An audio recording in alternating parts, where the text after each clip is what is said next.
আসসালামু আলাইকুম, কেমন আছেন সবাই? আমার চ্যানেল থেকে নতুন একটি ভিডিও দেখার জন্য সবাইকে স্বাগত জানাচ্ছি। আজকে বেশ কয়েকদিন পরে ঈশান বাবু গোসল করতে পেরেছে, আর গোসল করতে পেরেই অনেক খুশি। আর এদিকে গত কয়েকদিন ইশরামণি আর ঈশান বাবুর জ্বর ছিল। এদিকে ওদের স্কুলেও সেকেন্ড টার্মিনাল এক্সাম চলছে। জ্বর নিয়েই আমার বাচ্চারা প্রথম দিনে পরীক্ষা দিয়েছে, তারপরে আল্লাহর রহমতে জ্বরটা গেছে। এখন মোটামুটি দুজনে সুস্থ হয়েছে, তবে এখনও ঠান্ডা লেগে আছে। এটা হয়তো ওষুধ খাওয়াতে খাওয়াতে সপ্তাহখানিক পরে আল্লাহর রহমত হলে ঠিক হয়ে যাবে। আর এদিকে ওদেরকে গোসল টোসল করিয়ে তারপরে আমি রান্না করতে চলে আসলাম। অনেক দিন পরে আজকে আলুটা ভেজে নিয়ে মুরগির মাংস রান্না করছিলাম।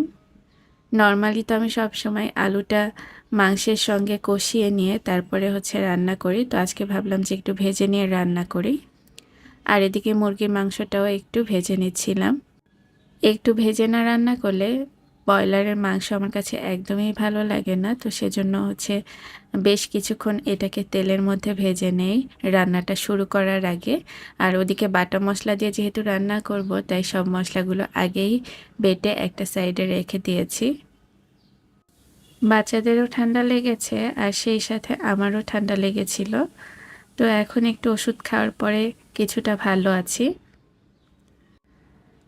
বাইরে কিছুদিন পরপরই যখন বৃষ্টি হয় তখন ওয়েদারটা একটু ঠান্ডা থাকে, আর দেখা যায় রাতের দিকে ফ্যান চালালে তখন হঠাৎ হঠাৎ ঠান্ডা লেগে যাচ্ছে। এই মাংসগুলোকে প্রায় 10 মিনিটের মতো আমি ভেজে নিয়েছি, তারপরেই এর মধ্যে দিয়ে দিচ্ছি বাটা মশলাগুলো। একটু সময় নিয়ে এটাকে ভেজে নিতে হবে, তাহলে দেখবেন খেতে ভালো লাগবে। আর ব্রয়লারের মাংসের যে গন্ধটা থাকে সেই গন্ধটাও অনেকাংশে চলে যাবে। তো এখন সব বাটা মশলা দিয়ে দিয়েছি। এখানে পেঁয়াজ, রসুন, জিরা, ধনিয়া, তারপরে গরম মশলার সব আইটেমগুলোই একসঙ্গে দেওয়া ছিল, আর সাথে শুকনা মরিচ তো ছিল। আজকে আর কোনো কাটা মশলা দেইনি, সব মশলাই একসঙ্গে বেটে নিয়েছিলাম। এখন এটাকে একটু সময় নিয়ে ভালোভাবে কষিয়ে কষিয়ে রান্না করে নিতে হবে। আজকে একটু অন্যরকমভাবে মাংসটা রান্না করেছি। অন্যান্য দিন দেখা যায় মাংসটা ভেজে মশলাটা কষিয়ে তার মধ্যে মাংসগুলোকে আবার দিয়ে দেই, তবে আজকে একবারে মাংসগুলো ভেজে নিয়ে তার মধ্যেই মশলা দিয়ে কষিয়ে নিয়েছি। তো এরকম রান্না করলেও মশলাটা মাংসের মধ্যে খুব ভালোভাবে ঢুকে যায়। তো এখন তেজপাতা দিয়ে দিয়েছি, এলাচ, লবঙ্গ, দারুচিনি, গোলমরিচ সব যখন এই বাটা মশলাটা দিয়েছিলাম তার মধ্যে দিয়ে দিয়েছি। তো এখন প্রায় 15 মিনিট ধরে মাংসটাকে কষিয়ে নিয়েছি। এর মধ্যে এখন দিয়ে দিয়েছি সেই আলুগুলো যেহেতু ভেজে রেখেছিলাম, তাই এটা সিদ্ধ হতেও খুব বেশি দেরি লাগবে না। আলু দেওয়ার পরে আরও 2-3 মিনিটের মতো এটাকে ভালোভাবে কষিয়ে নিচ্ছি।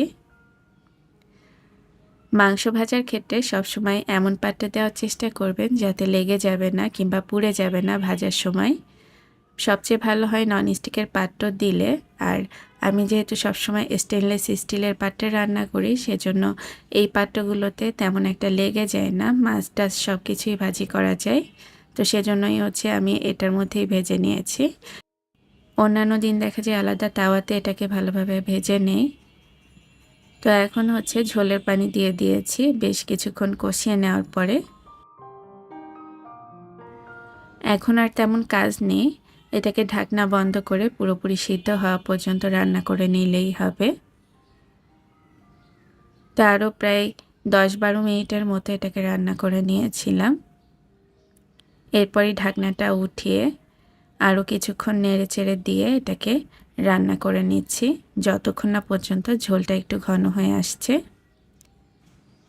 তো আবারও কিছুক্ষণ এটাকে রান্না করে নিয়েছি। এ পর্যায়ে মাংসগুলো সিদ্ধ হয়ে গেছে আর আলুও সিদ্ধ হয়ে গেছে। আজকে সব কিছুই যেহেতু আগে থেকে ভেজে নিয়েছিলাম, তাই সিদ্ধ হতে খুব বেশি সময় লাগলো না। এখন নামানোর আগে এর মধ্যে কিছুটা পরিমাণ হোমমেড গরম মশলার গুঁড়া দিয়ে দিয়েছি।